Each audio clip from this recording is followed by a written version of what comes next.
Por eso es lo que yo te decía. Yo entré a robar y salí robado. Dios me robó el corazón Wow. y me bauticé en la misma iglesia que entré a robar. ¿Qué tal, amigos? Bienvenidos a un episodio más de Historias de la Biblia sin censura. Tal vez muchos se pregunten, oye, ¿y Fausto dónde está? ¿Por qué no está aquí? Incluso nuestro invitado de hoy también me preguntó. Bueno, Fausto está haciendo algunas cuestiones personales, así que tiene unos proyectos personales, así que a lo mejor alguna vez lo vemos por aquí otra vez, pero siempre es bienvenido aquí. Pero el día de hoy estoy con un invitado especial, Carlos, chef chileno. Bienvenido, cuéntanos un poquito más acerca de ti. Hola amigo, muchas gracias. La verdad que, bueno, como dices tú, me dedico a la cocina, soy cocinero, vengo de Santiago de Chile, muy bien. la capital de Chile. Sí. Y bueno, mi familia se fue a una parte del sur que se llama Chillán, que aproximadamente 5 horas de la capital. ¿De la capital? Donde está la Universidad Adventista de Chile, la UNACH. Y bueno, por ahí cerca viven ellos, estuve unos años allá, en Santiago. Y por asuntos del corazón decidí viajar hace un año a México. Y ya eres casi, más bien ya eres mexicano. Sí. Ya, sí. De corazón. Corazón mexicano, manos chilenas. Muy bien, excelente. ¿Qué nos vas a contar el día de hoy? Bueno, más que nada, asociar un poco lo que fue mi conversión. Tengo 40 años, a los 20 años, 21 más o menos, entré lo que digamos al evangelio, a la iglesia y todo eso. Entonces, mitad afuera, mitad adentro. Y nada, fue algo muy, muy espectacular desde el punto de vista humano y divino. Y para eso estoy acá, o sea, para que Dios se manifieste y también la gente que nos ve y que piensa que muchas personas dicen, los jóvenes, oye, ¿por qué Dios ya no hace los milagros de antes? Hace algo extraordinario. Ajá. Pero es que lo que Dios está transformando son los corazones ahora. Y eso es algo extraordinario, transformar un corazón, ¿no? Totalmente. Y bueno, mi historia está enfocada directamente con Pedro. Para mí Pedro es la humanidad encarnada, o sea, no había alguien más sincero en este mundo que Pedro. Exactamente. Un hombre natural, un hombre que no le importaba nada, un hombre que se presentó tal cual como era Dios. No le interesaban las apariencias. Para nada. O sea, era él... Él iba, ¿no? Pescador, claro, hablado así. Mal hablado. O sea, no trató de ser otra persona para agradar a Jesucristo. Si tú te das cuenta, por ejemplo, vamos a esos tiempos, el tema romano, el tema de la opresión, el trabajo, era muy escaso. Entonces, ellos se dedicaban a los peces. Hace mucho tiempo que ya estaban en escasez. Entonces, desde el punto de vista económico, Pedro estaba en la quiebra. O sea, mal. Estaba tronado. Mal, en el piso. Sí. Por otro lado, la suegra enferma, tú sabes que la suegra estaba a punto de morir. Exacto. Era casado, me imagino que al no llevar el dinero para casa, la esposa, oye, ¿qué está pasando? ¿Por qué no? Claro, las preocupaciones. O sea, vamos a la realidad humana. O sea, Cristo llegó a una realidad de pobreza total. O sea, también, ¿y por qué llega a ese lugar y a ellos? De extrema necesidad, diría yo. Claro, o sea, llegó en la necesidad para Cristo mostrarnos que Él viene a eso. Vino con el objetivo, primeramente, de llamar a los que... Me encanta en Marcos cuando Jesús dice, llamó a los que Él quiso para que estuvieran con Él y después los mandó a predicar. O sea, Jesús no llegó, ya Pedro, no me importa que estás pasando hambre, que tu suegra muere, a predicar nomás, y eso es lo más importante. No. O sea, Jesús llegó, dijo a conocerlos. Claro, a pasar tiempo con cada uno. Sí. Porque si tú te das cuenta, no fue que llamó al montón de discípulos, no, Pedro. Y por eso me encanta eso y lo asocio mucho con mi historia, porque el primer encuentro de Jesús con Pedro, Jesús le dice, eres Pedro, hijo de Jonás, pero serás. Y a mí me llama la atención esas dos palabras. Eres, pero serás. Pero serás. Y eso es lo que hablábamos, o sea... lo que eres hoy no define lo que serás mañana. Porque quizás hoy, por ejemplo, en mi caso, yo a esa edad me sentía 21 años, medio rebelde, mis papás se habían separado. Entonces, como te encontráis en otro escenario de la vida, ¿qué hago? ¿Cómo me enfrento a la sociedad? Dejáis de estudiar, perdí el interés en las cosas. Entonces, yo en ese tiempo era nada, o sea, perdido en el mundo con muchos jóvenes, tratando de buscar aquí, de acá, de aparentar. Entonces, en ese momento yo era... de esa forma, como Pedro. O sea, Pedro necesitaba dinero, necesitaba darle calma a su esposa, y llega Jesús y él ataca directamente la necesidad personal. O sea, ahí uno entiende que Jesús va por persona, por corazón. O sea, él no atacó masas. La masa lo siguió porque él se interesó primero individualmente en las personas. Okay. Y eso sintió Pedro en su alma. O sea, para que una persona así, con carácter, ¿qué me importa a mí que sea el Hijo de Dios? Yo estoy pasando hambre. Sí, yo no necesito claro. mandamientos, con eso no abrigo a mis hijos. Yo lo que necesito es alguien que se interese en la necesidad que estoy pasando. Y Jesucristo se presenta y le dice, ya, tiremos las redes. La pesca milagrosa, ¿no? O sea, no habían pescado nada en toda la noche. Tenía una situación muy complicada, Pedro. Era difícil, como te digo, el tema romano, la opresión, les quitaban sus casas, había perseguimiento. Entonces, por un lado la esposa, oye, ya nos van a embargar. Entonces, la situación de ese hombre era desesperante. Y Jesús llega a eso, primero a calmar la desesperación. ¿Qué necesitas? O sea, aquí estoy, este es mi encuentro. O sea, el encuentro, lo que hablábamos, o sea, la vida eterna es que te conozcan a ti. O sea, conocer a alguien, tienes que enfrentarte con esa persona. O sea, para conocer es confiar, es empezar. Por eso, para mí, el tema evangelístico se narra poderosamente en la forma que Jesucristo abarca a Pedro. Porque empezó de la manera correcta, como dice Elena White, que buscaba el querer hacer el bien, el agradar, el buscar la forma, el método. Sí. Porque muchas veces nosotros pensamos que usando el mismo método vamos a tener resultados diferentes. O sea, a todos le hablamos de Dios. No, muchas veces Jesús a la samaritana le habló de agua, a Pedro le habló de peces. O sea, la forma de llegar a las personas es muy diferente. Y es lo que pasó en mi caso. O sea, ¿Cómo te alcanzó Dios? ¿Cómo fue ese encuentro? Porque sé que hay una historia extraordinaria ahí. Sí. ¿Cómo conociste a Jesús? Bueno, mira... 20 años, 21 años. 20 años rebelde, como te dije, salía de mi casa, tenía mis amigos afuera, después me empecé a juntar mucho en las noches, pandillas, pero nunca tenía un sentimiento de hacer la maldad. O sea, yo nunca me juntaba con gente que robaba, que hacía cosas grandes. Pero yo era como más el que pensaba cómo hacer las cosas, como la mente así pero yo no ejecutaba. O sea, yo no era alguien que estaba pendiente de, oye, hagamos el mal a esto. No, o sea, yo tenía una rebeldía contra la sociedad y la realidad que estaba viviendo nomás. ¿Vivías en un barrio peligroso, se podría decir? No era peligroso, fíjate. Para ustedes. Era nuestro ambiente. Exacto. Sí. Era tranquilo, entre comillas. Porque, o sea, nosotros no hacíamos digamos, mi pandilla no hacía las cosas malas en ese lugar. Ajá, ok. Sino que salían fuera. Otro lugar, claro. Pero como te digo, la mayoría de los que estaban ahí eran chicos que ni siquiera eran de familias más, ¿no? O sea, era rebeldía juvenil.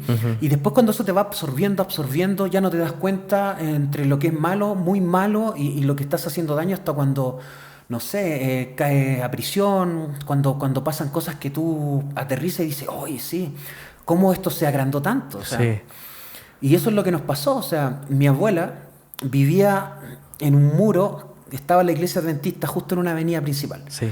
Iglesia de Jerusalén. Y mi abuela colindaba con un muro y ahí estaba la casa de mi abuela. Entonces, la iglesia, digamos, tenía una reja transparente y la gente se estacionaba ahí. Entonces yo pasaba los sábados por ahí con mis primos, mis amigos.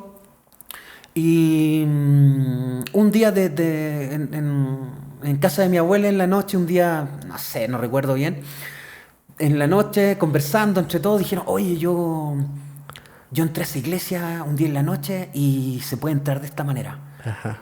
Hay micrófono, hay parlante, hay como, no sé, 100,000 pesos mexicanos en especie. En el equipo.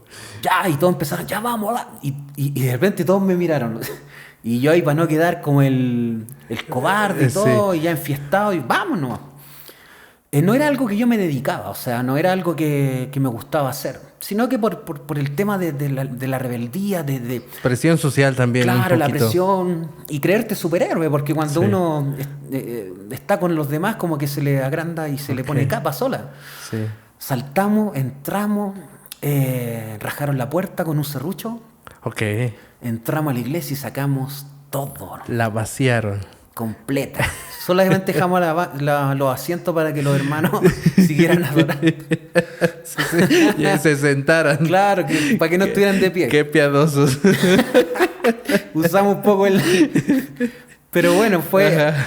En el momento la adrenalina y todo, sí. Uno no piensa eso. O sea, yo no estaba dentro... Aparte que personalmente, para mí Dios en ese minuto no era nadie. O sea, no era nada. ¿No creías en Dios?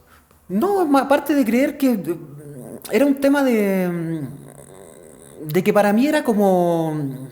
Más que Dios, se presentaban más como las religiones.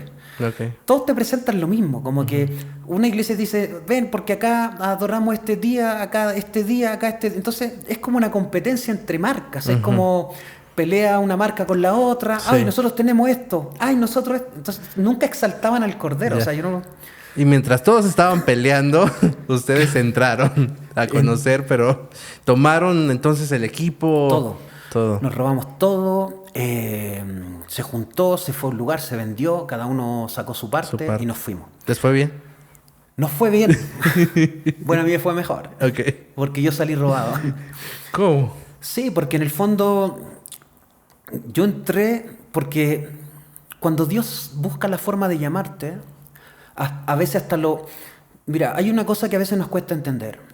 Que nosotros cuando, justamente con Pedro también, dentro de su historia, nos damos cuenta que en un momento Jesús le dice, voy a entregarte para que el enemigo te va a zarandear.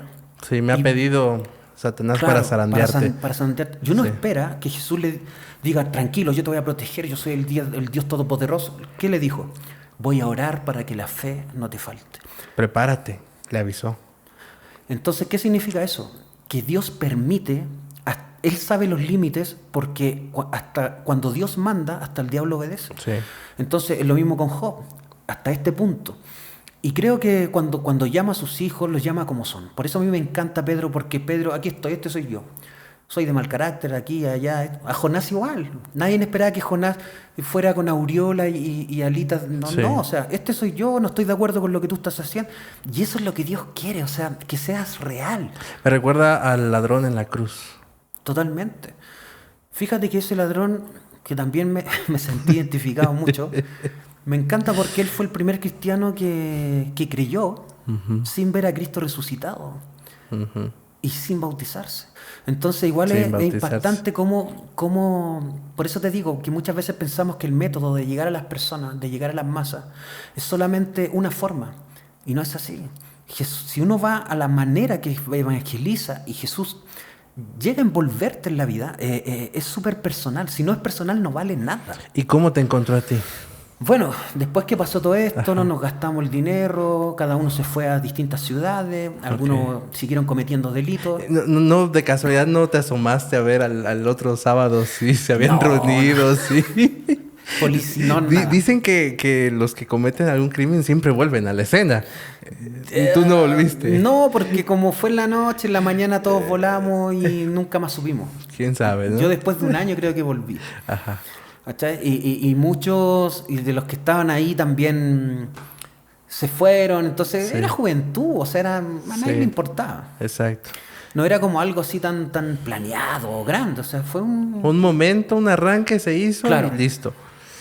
Pero después de eso, bueno, todos los demás siguieron cometiendo sus cosas y todo, y cayeron detenidos, presos, y ya pasaron muchas cosas ahí muy, muy tristes, la verdad. Yo, por un lado, ya me fui solo a un lugar, empecé a seguir lo mismo, trabajaba de vez en cuando, rentaba un cuarto, hasta que un día, cerca de la iglesia también, como mi abuela vivía ahí... Yo... De la misma iglesia de la claro, que la misma iglesia que se robó. Como nadie sabía, ya había pasado un año y yo supuse no habían cámaras ni nada, entonces yo sentía esa conciencia cuando iba a ver a mi abuela, ahí como que, no veo, no soy yo. Paso por acá. Entonces tu abuela vivía al lado de la iglesia. Al lado de la iglesia. Y yo obligadamente tenía que entrar por esa calle porque era como una especie de privada. Pero la iglesia daba hacia la avenida y daba hacia la calle. Entonces yo cuando entraba a la calle... pasaba eso. Sí. Me sentía y ahí yo ya entro. Pero dentro de mi rebeldía dije, bueno, si me pillan, no saben, me encaro nomás. No pasa nada. Vamos nomás. Y dentro de esas pasadas me acuerdo que era cerca Navidad y en la entrada de la iglesia había un hombre que se llama Javier Muñoz, al cual mando un saludo, que mi padre y mi madre de Edith, que ellos pertenecían a esa iglesia. Tenían sus cargos, qué sé yo, y él me vio pasar en una sociedad de jóvenes. Yo tenía mi pelo largo, con tatuaje, pasé por ahí y yo veía, entre mí miraba la juventud sanamente, o sea, jugar y todo, y cómo se reían, y yo decía, "Oh, algo me tocaba el corazón", o sea, yo veía la otra realidad, pero me gustaba más esa, o sea, lo sano, lo limpio de disfrutar las cosas. Disfrutar la vida. Claro.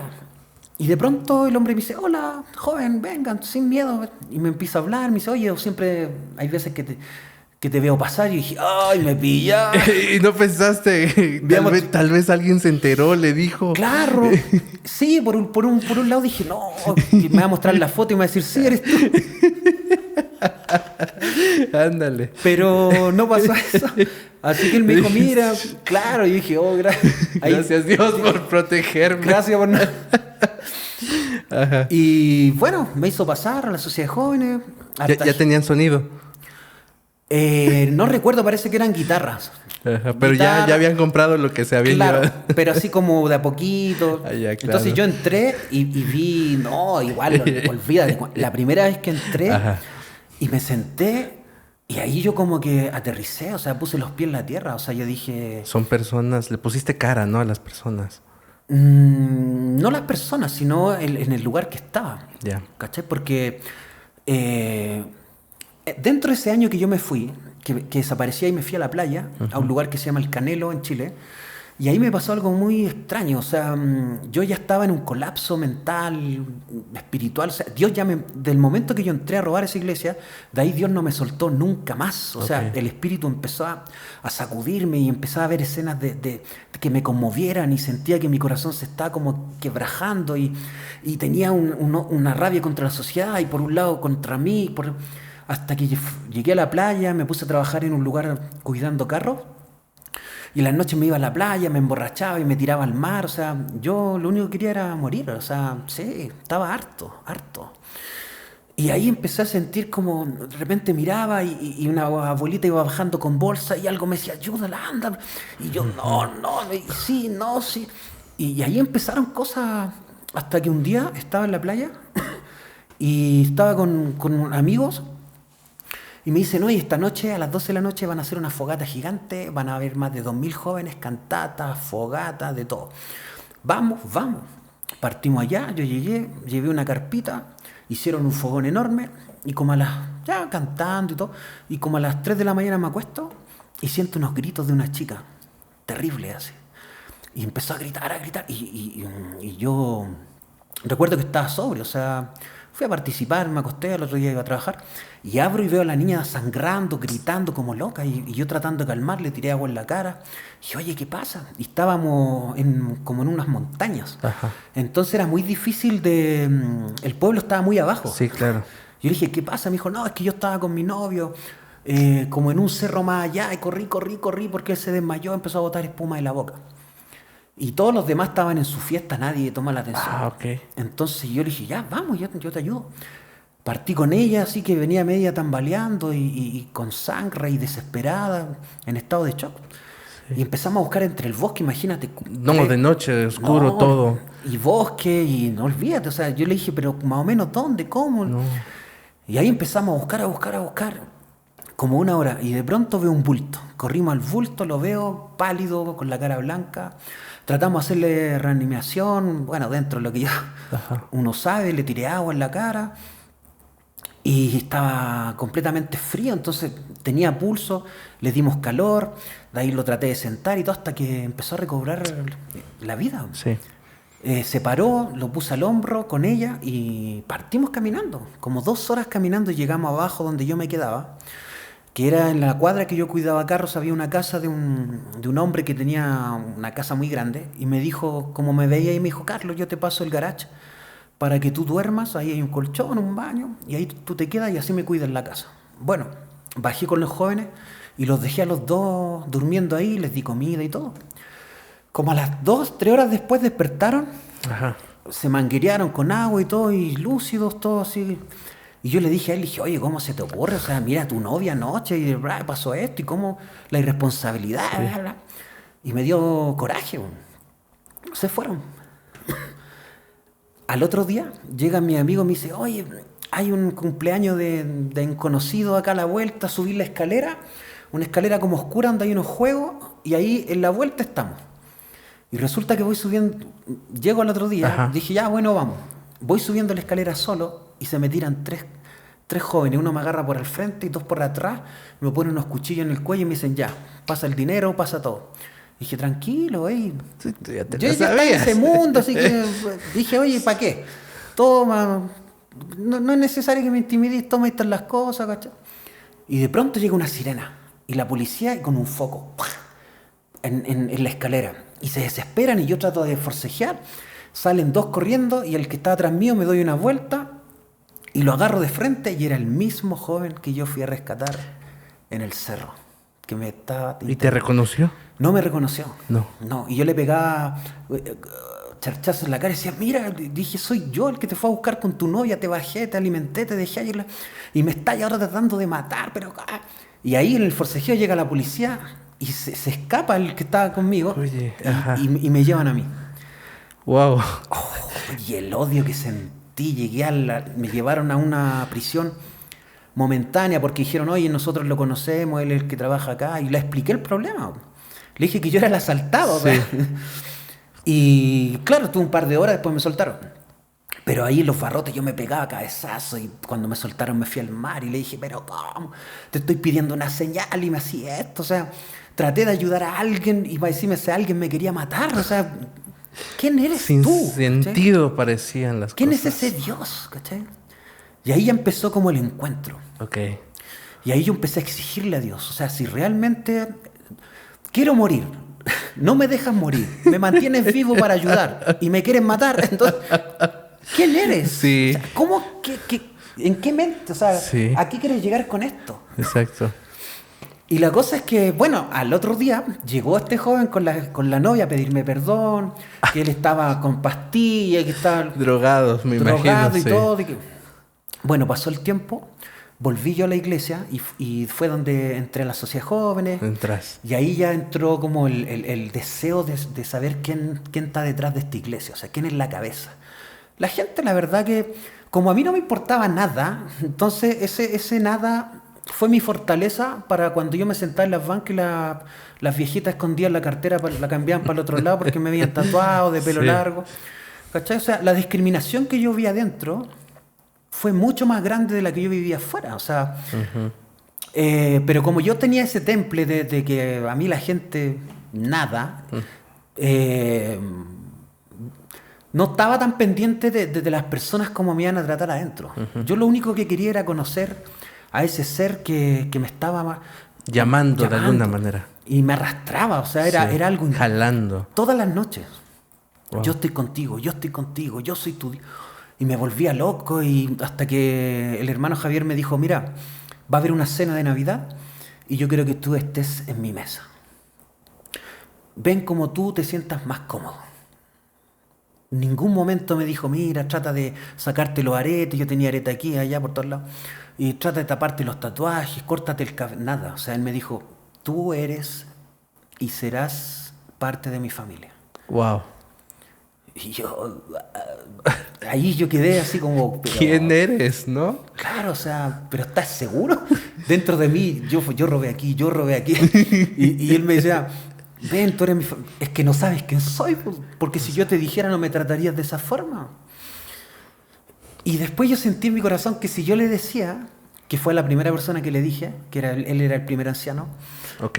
después de mi bautismo, obviamente, él me dijo, siempre lo supe.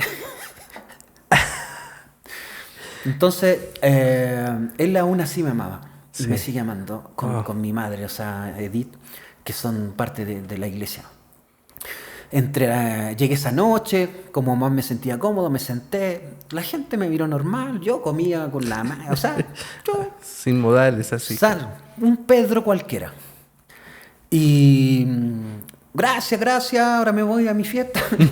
O sea, normal, o sea, sí. Ya hijo, que le vaya bien, cuídese, nada. Antes que se vaya, un regalo. Y mi primera Biblia que me regalaron, que tuve. Llego a la casa, dejo la Biblia, y cuando y quiero salir y veo y empieza ahí la pelea de nuevo. Sí. Y la abro así, Isaías 43:1. No, Isaías es tremendo con el amor. Es impresionante. ¿Qué leíste? Forma. Mío eres tú, yo te redimí. Y con eso morí. Morí completamente, lloré toda la noche de Navidad.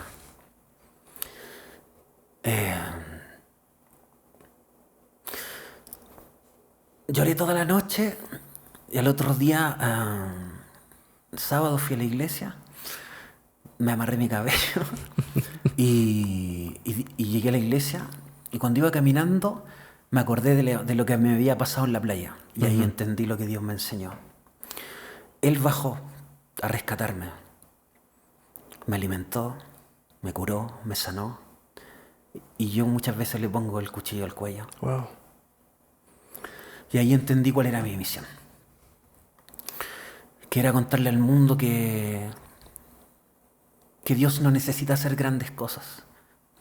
¿Cachai? Porque ya las hizo. Claro. Lo único es encontrarte, como lo hizo con Pedro. Eres, pero serás. Empecé como loco ese primer amor. Chao amigos, chao todo. Me corté el cabello, me saqué los aretes. Enamorado de Cristo, sí, pero hasta las patas. Mi tío Javier cayó por una leucemia grave al hospital. 9 meses más o menos creo que estuvo. Yo me iba caminando. Yo vivía en un cuarto y trabajaba en un lugar haciendo empanadas los fines de semana. Y durante la semana iba al hospital, hacía obra misionera de la manera que yo... Como yo no sabía hablar tanto, me disfrazaba de payaso, hacía reír a los niños con cáncer, entraba con música, buscaba la manera de sacar a la gente del dolor. Sí. Llegaba al cuarto de tío Javier, que estaba en los huesos. Fue algo terrible para nosotros igual verlo así. Yo le dije, Dios mío, si tú lo levantas, mi vida es tuya completamente. En cuanto a la obra misionera, o sea... Y 9 meses, todos los días. E incluso el director del hospital supo quién era yo y ordenó que me regalaran vales para yo poder almorzar ahí con los médicos y todo por la obra que yo estaba haciendo. Y no, me volví loco, o sea, me compraba trajes de colores, no importa, pero yo con mi corbata. Mis amigos me veían en la esquina, nadie se reía. ¿Sabes que yo pasaba y hola...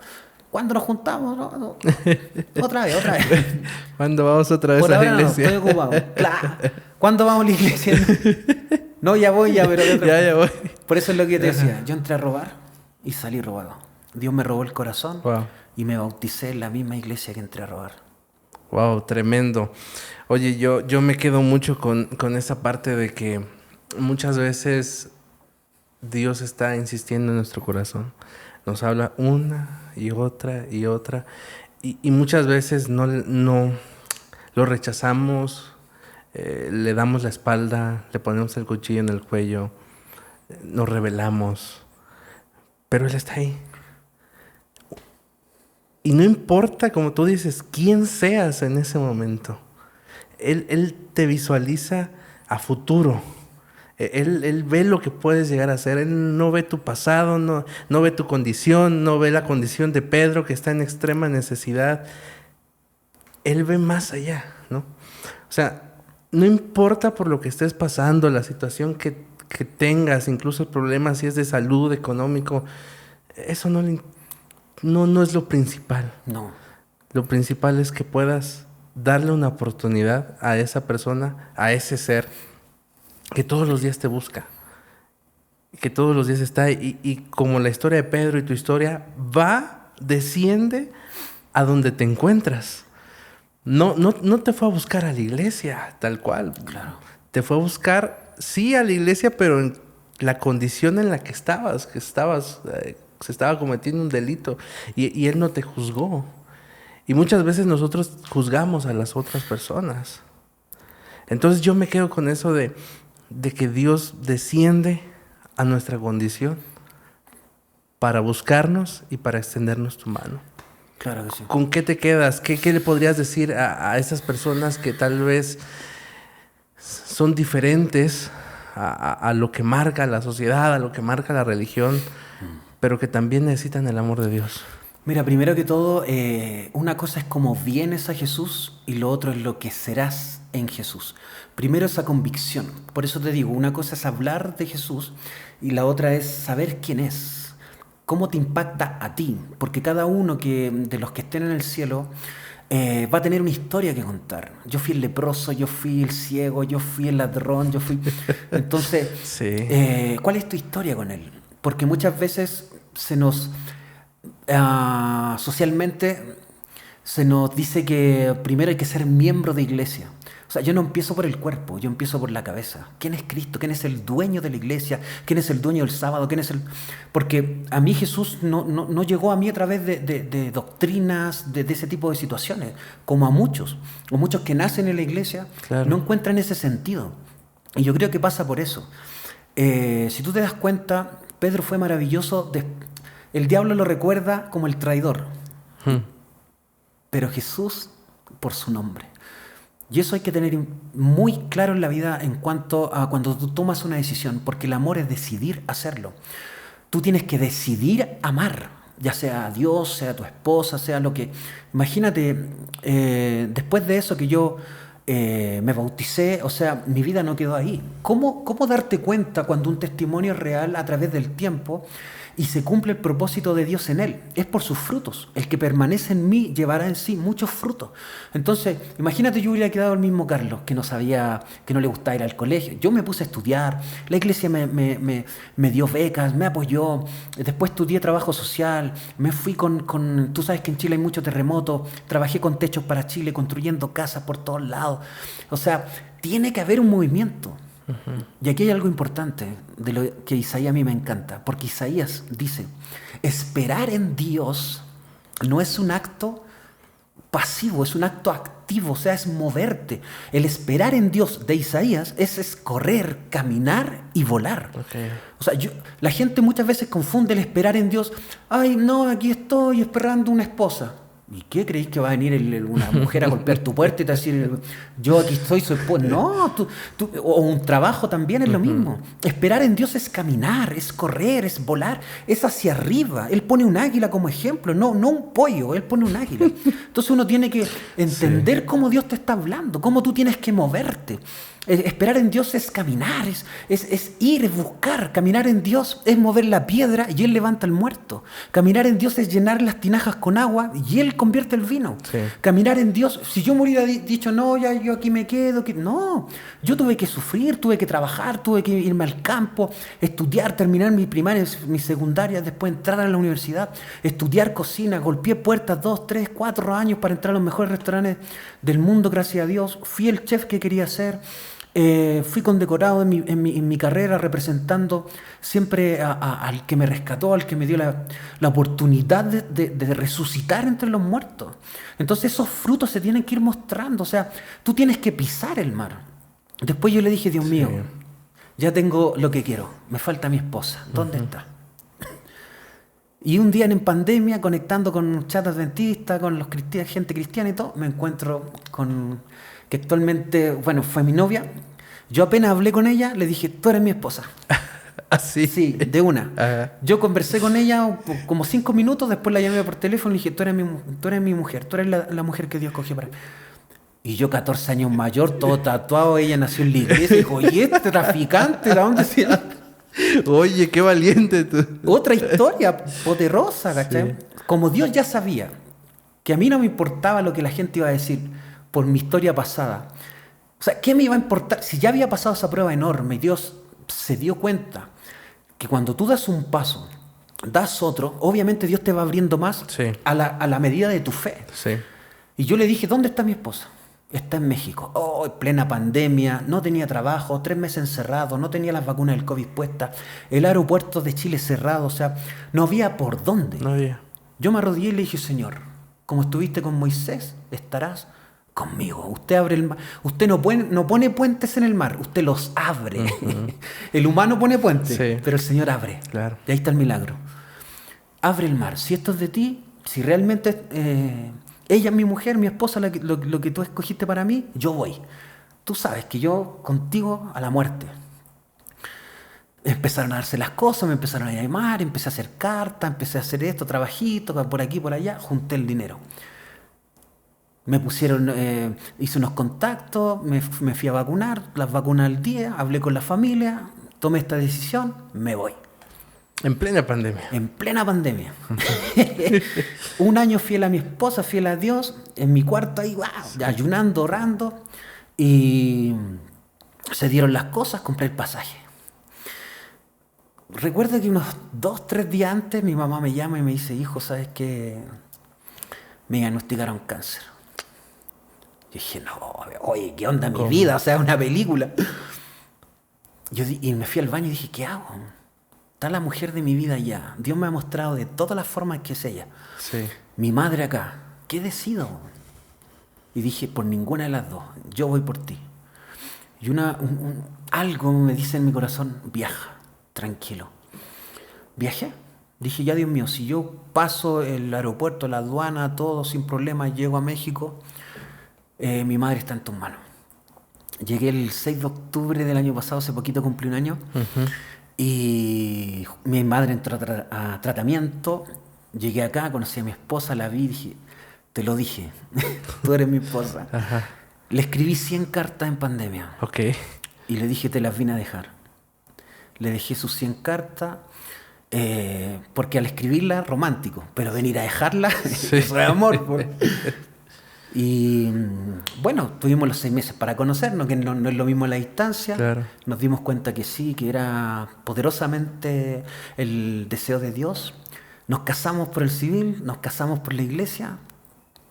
Y ahora voy a ser padre. Vamos a ser padres con mi esposa. ¿Cuánto llevas de casado? De casado como 6 meses. Ok. 7 meses. Oye, pues felicidades. Gracias. Felicidades, Carlos. Entonces, chef chileno, ahora con familia acá, después de que todo lo que Dios hizo en tu vida, puedes dar testimonio de que cuando te entregas a Él, sí, son otros planes. Totalmente. Pues Carlos, muchas gracias por haber estado aquí, gracias por contactarnos y contarnos tu historia, por abrirte y poder saber un poquito más acerca de cómo Dios trabajó en tu vida de manera muy personal. Gracias, espero te la hayas pasado bien. Sí, no, súper bien. Y bueno, pues a todos los amigos, gracias por ver este episodio más de Historias sin Censura de la Biblia. Nos vemos.